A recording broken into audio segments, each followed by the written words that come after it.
ပြည်ရန်ဟာငါးတွေဟာပုံမှန်အားဖြင့်တကောင်နဲ့လှုပ်ရှားလေးရှိပေမဲ့အားနည်းနေတဲ့သားကောင်ကိုတွေ့တဲ့အခါရာနဲ့ချီစုပေါင်းလာပြီးအလွန်ပြင်းထန်တဲ့တိုက်ခိုက်မှုကိုစတင်ကြပါတယ်။ပြည်ရန်ဟာကောင်100ခန့်စုပေါင်းတိုက်ခိုက်လိုက်ရင်ကီလို50အလေးချိန်ရှိတဲ့တိရစ္ဆာန်တစ်ကောင်ကိုမိနစ်ပိုင်းအတွင်းအယိုးပဲကြံအောင်စားတောက်ပြစ်နိုင်ပါတယ်။ဒါပေမဲ့သူတို့ဟာတက်ဖြတ်သူတွေတင်မဟုတ်ပါဘူး။မြစ်ထဲမှာပုတ်ပွားနေတဲ့အလောင်းတွေကိုရှင်းလင်းပေးခြင်းအဖြစ်တဘာဝပတ်ဝန်းကျင်ကိုတန့်ရှင်းစေတဲ့အရေးကြီးတဲ့အခန်းကဏ္ဍလည်းထမ်းဆောင်နေကြပါတယ်။ရေထဲကိုဒဏ်ရာဖွင့်ထားတဲ့တက်ရှိတစ်ကောင်ဝင်လာတာနဲ့သွေးနံကိုချက်ချင်းဖမ်းမိပြီးပြစ်မှတ်ဖြစ်သွားပါတယ်။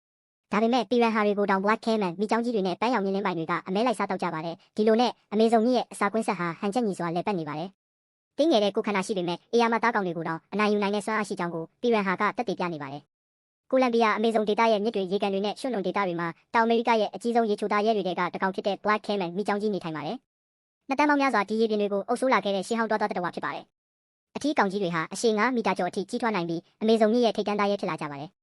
ရေနစ်နဲ့ပြင်ပေါ်မှာမျက်လုံးနဲ့နှာခေါင်းပဲပေါ်နေပြီးကြံတဲ့ခန္ဓာကိုယ်တစ်ခုလုံးကတော့ရေအောက်မှာလုံးဝဖုံးကွယ်နေပါတယ်။ငါးတွေရေငက်တွေနှုတ်တိုက်တဝါတွေနဲ့တွားတဝါတွေဟာသူ့ရဲ့အစာစင်းရင်းထဲမှာပါဝင်ကြပါတယ်။ဒါပေမဲ့ဒီရွှွန့်လွန်ဒေတာမှာသူ့လိုပဲအန်နီယကြီးတဲ့ပြိုင်ဘက်2ယောက်လည်းရှိနေပါတယ်။အဲ့ဒါကတော့ Jaguar ကြားတဲ့နဲ့ Green နဲ့ခန္ဓာငွေကြီးတို့ပါ။ဒီတာရဲ3ကောင်ဟာအကောင်းဆုံးအမဲလိုက်နေရာတွေနဲ့တားကောင်တွေကိုအမြဲတမ်းရှင်ပြိုင်လူယူနေကြပါတယ်။ညနေခင်းအချိန်မှာရေငက်တစ်ကောင်ဟာကန်းဆက်ကိုတဖြည်းဖြည်းချင်းတက်လာပါတယ်။ရေအောက်မှာတေးစေနိုင်တဲ့အန်နီယပုံးကွယ်နေတယ်ဆိုတာကိုတော့လုံးဝမသိပါဘူး။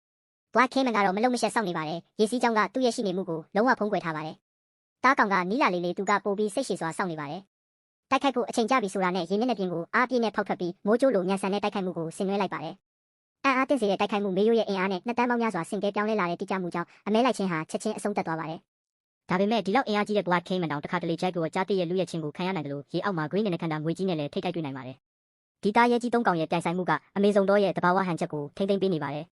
ကိုလံဘီယာအမေဇုံဒေသမှာ Black Cayman ဟာမှောင်မိုက်တဲ့ရေအောက်ကနေတိတ်တဆိတ်စောင့်ကြည့်နေတဲ့သားရဲတစ်ကောင်ဖြစ်နေသေးပါပဲ။တခဏအတွင်းငိမ့်သက်နေတဲ့မြစ်တစင်းကိုသွေးစွန်းတဲ့အမဲလိုက်ကွင်းအဖြစ်ပြောင်းလဲပြစ်နိုင်တဲ့စွမ်းအားကိုပိုင်ဆိုင်ထားပါတယ်။အမေဇုံရဲ့ရွှွန့်လွန်ထဲမှာတော့လှုပ်ဝက်စွာလှုပ်ရှားတတ်တဲ့ Green နဲ့ခန္ဓာငွေကြီးနေထိုင်ပါတယ်။ယင်းဟာကဘာပေါ်ကအလေးချိန်အများဆုံးငွေအမျိုးအစားဖြစ်ပြီးရွှွန့်လွန်ဒေသရဲ့ဘယင်လည်းဖြစ်ပါတယ်။အရွယ်ရောက်တဲ့ Green နဲ့ခန္ဓာတစ်ကောင်ဟာအရှည်9မီတာကျော်အလေးချိန်200ကီလိုကျော်အထိရှိနိုင်ပါတယ်။တန်လွင်ရောင်အရေပြားပေါ်ကအမဲဆက်တွေကြောင့်ရင်းကြီးတွေနဲ့ရွှွန့်ပင်တွေကြားမှာလုံးဝမမြင်ရအောင်ဖုံးကွယ်နိုင်ပါတယ်။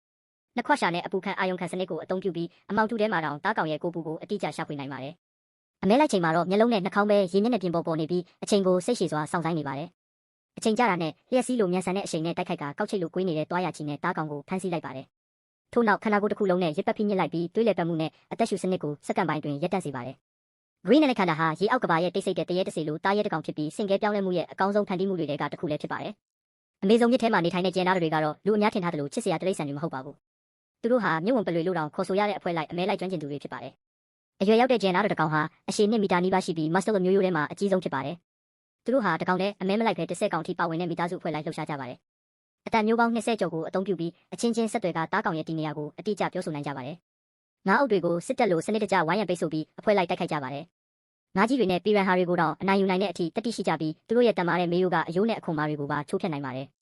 သူတို့ရဲ့အကြီးမားဆုံးစွမ်းရည်ကတော့ Black Cayman မိချောင်းကြီးကိုတော့အဖွဲ့လိုက်ချင်းချောက်ပြီးနောက်ဆုတ်အောင်လုပ်နိုင်တာပါ။ဒီလိုအဖွဲ့လိုက်ပူးပေါင်းဆောင်ရွက်နိုင်မှုကြောင့်ကျန်သားတွေဟာမြစ်ကြောင်းတဘာဝစနစ်ရဲ့အရေးကြီးဆုံးထိပ်တန်းသားရဲတွေကတစ်မျိုးဖြစ်လာခဲ့ပါတယ်